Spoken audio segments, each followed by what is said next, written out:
Do you remember that scene in The Graduate where the guy corners Dustin Hoffman and says, one word, plastics?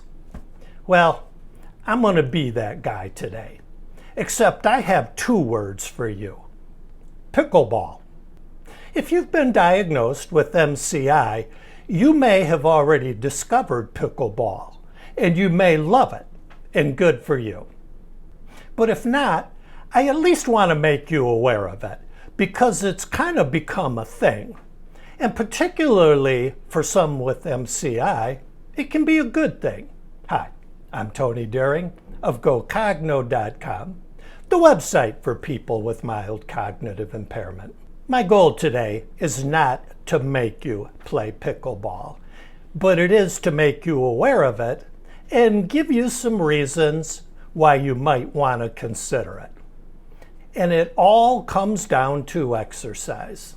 We've reached the point where the current treatment guidelines for MCI suggest that the one thing that every doctor ought to recommend to people is that they should consider getting some exercise, and it could really help them if they did.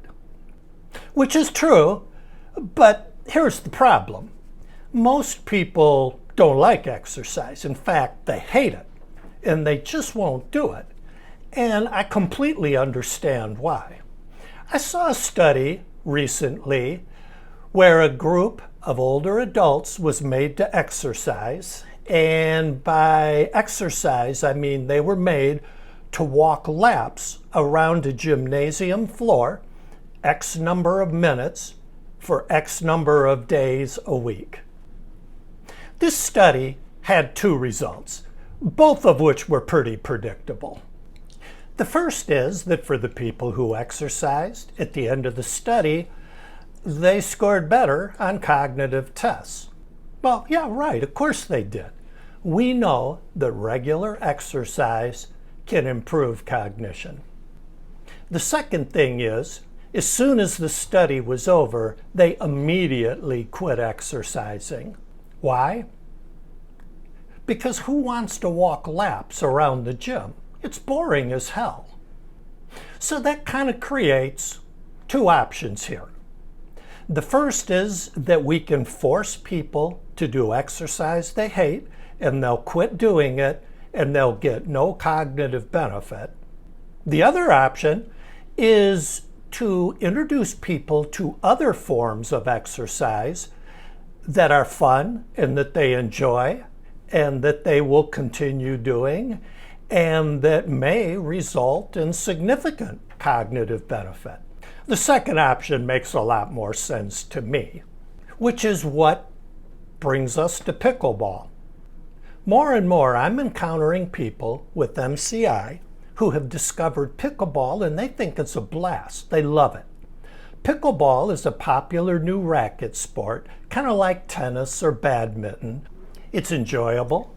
It's moderate physical activity. It requires quick response, so it improves speed of processing, which is particularly cognitively beneficial. And it's very social. So you're getting social engagement as well. All of these are things that can benefit somebody who's looking to improve cognition. So if you're already playing pickleball, keep it up. If you think you might be interested in trying it, go for it. Now I find that anytime I recommend any particular thing, invariably someone is going to say, oh, I can't do that. To which I always assure them, then don't. You don't have to do that. You don't have to do anything you don't want to or you can't do. There's always something else that you can do instead. There are plenty of other choices. One of them is dancing. When you look at everything that pickleball offers, dancing offers those same things. In fact, that study I mentioned, one group of people walked laps around the gym, but there was another group of people who took dancing lessons. And at the end of the study, those people who had been dancing saw even more cognitive improvement than the people who were walking laps. So I'm not here to push pickleball on you. I'm just here to tell you that you've got a choice.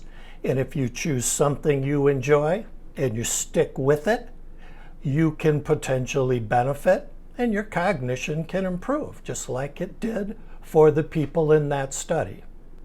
Have you found an activity that works for you? Share it with others. Leave a comment below. I hope to hear from you, and I look forward to seeing you again next week. Until then, as always, be kind to your mind.